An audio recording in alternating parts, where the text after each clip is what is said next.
Hey there, my name's Porter Long and I am from Twin Falls, Idaho. My research proposal that I'm going to present to you today is about fish sauce fermentation. And because we're in the great state of Idaho, I've decided to research about whether rainbow trout, one of the most common fish species in Idaho, is able to be used as a substrate for fish sauce fermentation. Hope you enjoy. Fish sauce is a fermented product that is rapidly growing in popularity in the US.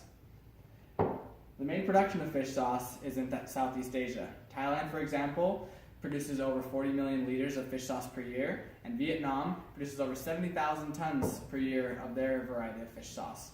The current global fish sauce market is estimated at $4,500 million US.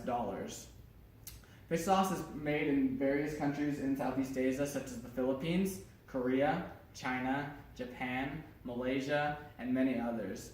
Fish sauce fermentation is a relatively simple process. You only need two things: seafood and salt and time. The seafood can be a wide variety of different types. It can be common fish used are mackerel, anchovies, and sardines. However, there are some brands that use squid, shrimp, oysters, and other types of fish. Like I said, the only other ingredient you need is salt, and it's usually added at a ratio of 5:1 to 3:1. After you salt the fish, it's transferred over to sterilized either concrete tanks, some can be wooden barrels, and after that, it sits and is covered with metal sheets to ferment in the hot weather of Southeast Asia for a long period of time. The time period usually for fish sauce fermentation can take anywhere from 4 to 12 months, depending on conditions of the sunlight, the temperature, whether enzymes are added, among other things. During the fermentation process, the solid fish undergoes liquefaction by a combination of endogenous fish protease enzymes as well as other endo and exopeptidases that are generated from the autolysis of fish tissue. The enzymes help to hydrolyze the muscle tissue, and various aromatic compounds are created as a result, including ammonia, triethylamine, aldehydes, alcohols, lactones, and ketones. Lipolysis also occurs and leads to volatile fatty acids, including acetic, butanoic, and propanoic acid. These aromatic compounds give fish sauce its characteristic pungent aroma and flavor. The fermentation also forms free amino acids and peptides, with glutamic acid being one that gives that characteristic umami flavor to the fish sauce. Obviously, since this is a food fermentations class, we're interested in the microorganisms involved. In fish sauce fermentation, the main organisms involved in the fermentation are obviously halotolerant microorganisms because of the high salt concentration in the fish sauce.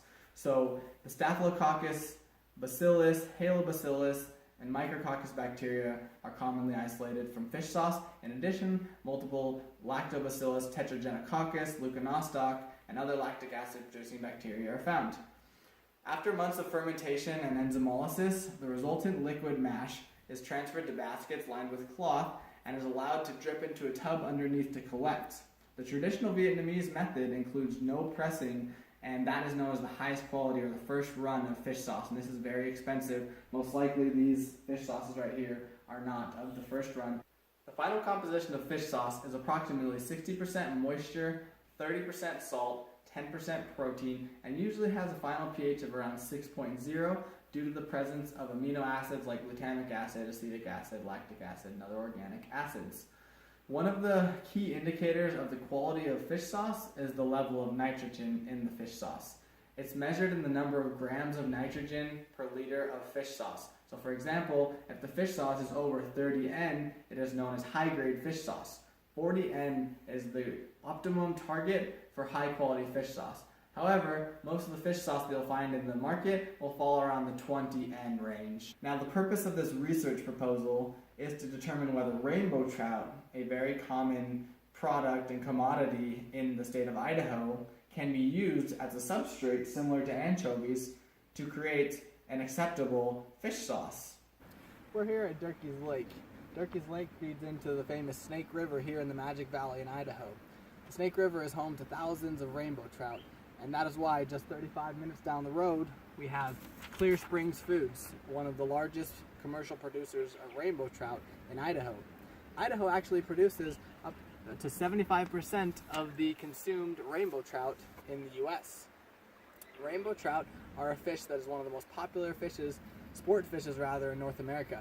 It's commonly grown in fish hatcheries because it has the ability to thrive in that type of environment. Rainbow trout are simple to spawn, they grow fast, and they can tolerate a range of different handling procedures. Rainbow trout can grow up to be 45 inches long, but tend to be around 10 to 20 inches long and around 8 pounds in weight. So the rainbow trout has actually a pretty complex microbiome. Researchers have done a wide variety of research, mainly using 16S rRNA pyrosequencing to determine what microorganisms are predominant in the microbiome of trout. This data demonstrates that the microbiome of the rainbow trout intestine has the ability to metabolize carbohydrates and proteins, and thereby is able to become a companion to endogenous enzymes in the digestive action of fish sauce fermentation. However, it is also known that during fish sauce fermentation, the number of viable microorganisms decreases throughout the process, and only certain halophilic organisms, like Tetragenococcus halophilus, can survive. Therefore, it is likely that only a select few organisms play a significant role in flavor development. For the purpose of this proposal, rainbow trout are going to be compared to anchovies in terms of their physical and microbiological makeup, because as we said before, anchovies are one of the most common substrates used for fish sauce fermentation. So, at first glance, you may think this rainbow trout is quite larger than this small anchovy. However, both of these fish are known as fatty fish, and they have a high fat content, which is one of the main factors that drives fish sauce fermentation. Fat plays an important role with lipolysis, releasing volatile free fatty acids like butyric acid, giving fish sauce its characteristic aroma and pungent flavor. The protein content of these two fish are also similar. As we learned, the nitrogen content is a key factor in how the fish sauce turns out, because with more protein and more nitrogen in the fish sauce, it's going to be higher quality. Lastly, they have similar amounts of water, and the water is very important because that is obviously necessary for microbial growth, and these two fish contain similar amounts of water, therefore suggesting that rainbow trout could be a good substrate for fish sauce fermentation. As stated earlier, Idaho is one of the largest commercial producers of rainbow trout in the U.S., producing over 75% of the rainbow trout consumed. Fish waste is one of the byproducts of this industry. In a study done by Johns Hopkins University, they found that in the U.S. seafood industry, 40 to 47% of the seafood goes to waste, whether at the consumer level, from bycatch, when you catch fish that you aren't meaning to, or at the production level. In another study done, they found that 55% of the rainbow trout that was filleted was being lost, whether that was the viscera, the head, the tail, the bones. So there's so much left over after you have those fillets. So the question is, what can be done with that?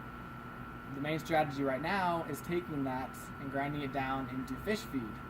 Another option is giving it to farmers as a fertilizer.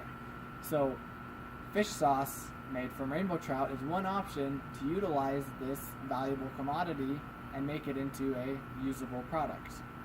Collaboration will be done with Clear Springs Foods in Buell, Idaho, to determine what the quantity of fish waste that they have from their commercial rainbow trout processing.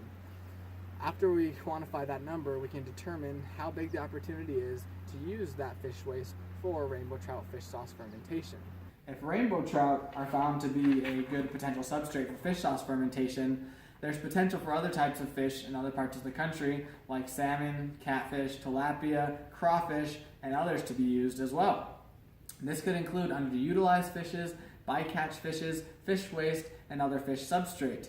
This could be yet another way to use this type of fish material in addition to the fish fertilizer and the fish feed that is currently being produced. A novel idea would be that this homegrown, American-raised fish sauce could create a market for an artisan, American-grown fish sauce that could be marketed to high-end restaurants and specialty retail consumers. To summarize, the purpose of this research proposal is to determine if rainbow trout can be a suitable substrate for fish sauce fermentation, ultimately resulting in a consumable product tasting similar to your standard anchovy fish sauce. Thank you for tuning into this presentation, and please let me know your feedback, questions, and even suggestions on how to improve the scope of this research. Thank you.